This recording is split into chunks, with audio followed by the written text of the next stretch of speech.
नमस्कार, मी अमित कोळेकर आणि आपण ऐकत आहात तरुण भारत पॉडकास्ट.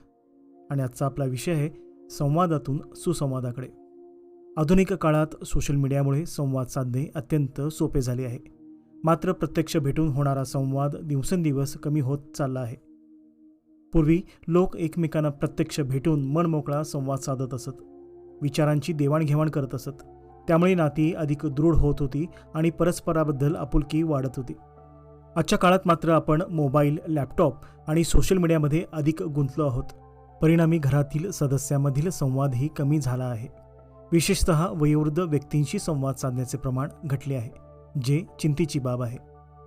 संवाद हा केवळ बोलण्याचा प्रकार नसून ती एक प्रभावी कला आहे. योग्य संवादामुळे नाती अधिक बळकट होतात, गैरसमज दूर होतात आणि परस्परातील स्नेह वृद्धिंगत होतो. आत्मसंवादही तितकाच महत्त्वाचा आहे, ज्यामध्ये व्यक्ती स्वतःशी संवाद साधून आपल्या विचारांना स्पष्टता देते. संवादाचे प्रमुख 3 प्रकार आहेत: आत्मसंवाद, 2 व्यक्तीमधील संवाद आणि समूह संवाद. प्रत्येक प्रकार आपल्या जीवनात वेगवेगळ्या प्रकारे उपयुक्त ठरतो. पैसा आणि भौतिक सुखसुविधा महत्त्वाच्या असल्या तरी मानवी जीवनात भावना, प्रेम आणि आपुलकी यांची जागा कोणीही घेऊ शकत नाही.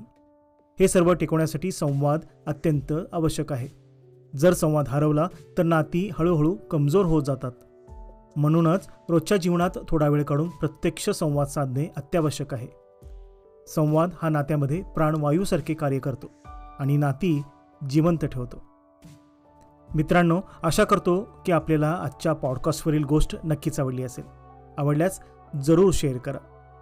पुन्हा भेटू एका नव्या गोष्टीसह. तोपर्यंत धन्यवाद.